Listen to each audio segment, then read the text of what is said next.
This topic might hit a little bit close to home for some of you today. Today we're going to be talking about gaslighting in the workplace. Gaslighting is a form of emotional abuse that manipulates someone into questioning their own reality. It can be incredibly damaging, leaving you feeling confused, insecure, and doubting yourself. But the good news is, once you recognize the behavior and the signs, you can take steps to protect yourself. So what is gaslighting? It's a series of behaviors that make someone question their sanity, their memories, or their judgment. It's often subtle and manipulative, making it really difficult to pinpoint. Gaslighting isn't always a dramatic movie scene. It can be much subtler than we actually expect. So what are some of the signs of gaslighting in the workplace? Here are some red flags that you should watch out for. 1. Denial and minimizing. What this means is that you raise a concern, but your boss denies it ever happened, or they actually downplay the significance of it. To give you an example, something said like, "Sarah, you must have been mistaken. I said that deadline was next week, not this week." They deny things ever happened, they downplay your concerns, or say you're overreacting. Number 2, it's twisting the truth.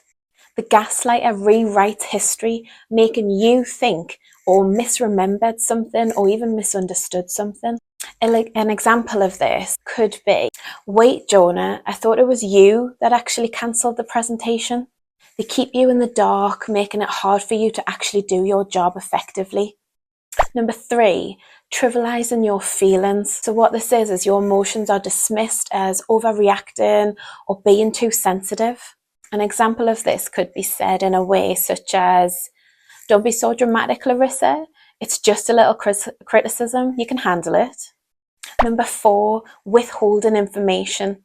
So it means that you're kept out of the loop on things, feeling confused or even powerless. An example of this one could be, "There's no need to worry about that project, Michael. I'll handle it." And then later on, they come back and say, "Why didn't you contribute more ideas?" Number 5, it's about gaslighting by omission. And what this means is important details are conveniently forgotten about, making it hard for you to actually do your job.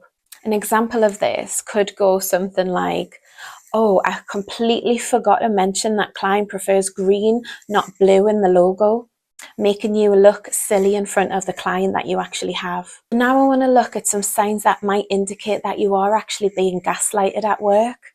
Do you have any constant self-doubt? Do you find yourself questioning your own memory, your judgment, and your abilities? Do you have any confusion or anxiety, where you feel confused, on the edge, and struggle to actually trust your gut instincts? Do you feel isolated or have any decreased confidence, where you feel withdrawn from your colleagues and you feel that your confidence is eroding?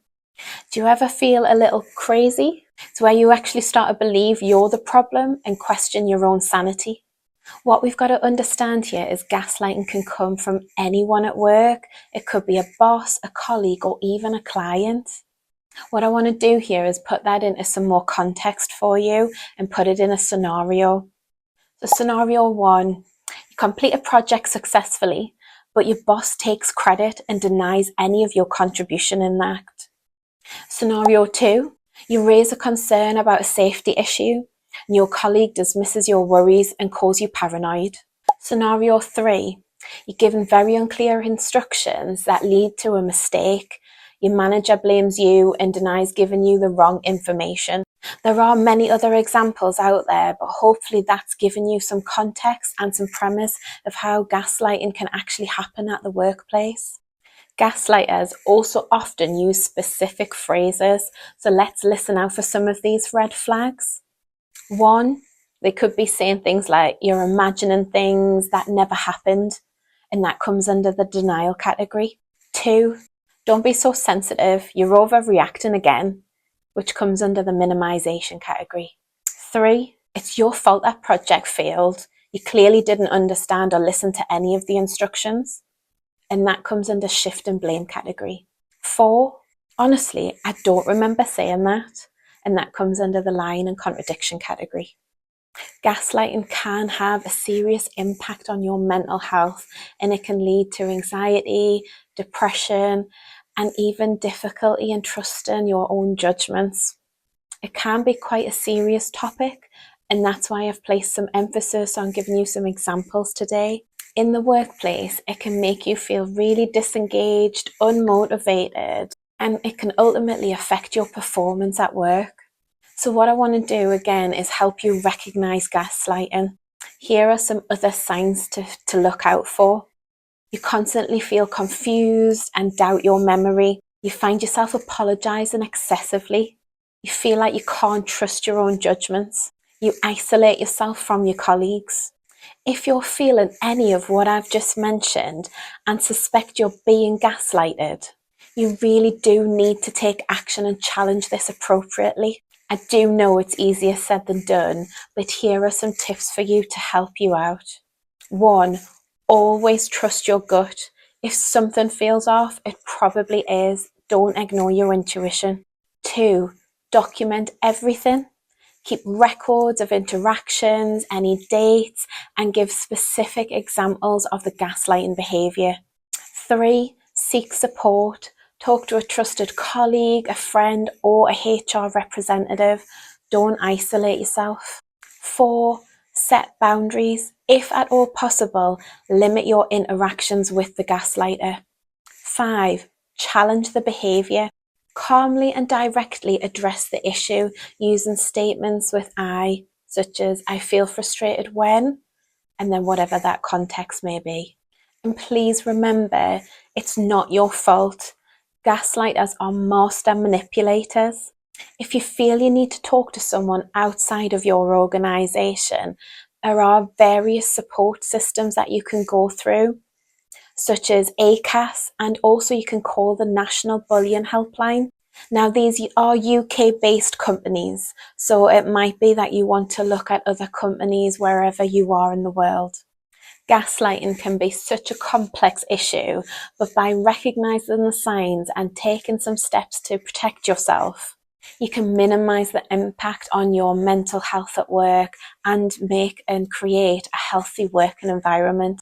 If you are experiencing gaslighting at work, it can be very overwhelming, I understand that, but you're not alone. There are resources out there to help you.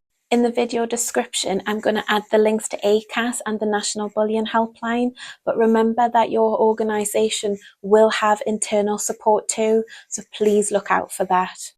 Remember, your mental health and well-being are so important. Don't hesitate to seek help if you actually need it. If you've actually ever experienced gaslighting at work and you are willing to share and want to be open, please feel free to add those in the comments below. By sharing our experiences, we can learn from each other and actually create a supportive network. I'd like to thank you for joining today. I really appreciate the time you took to watch this video on gaslighting. If you took anything at all from this video, please leave a like and subscribe for more content.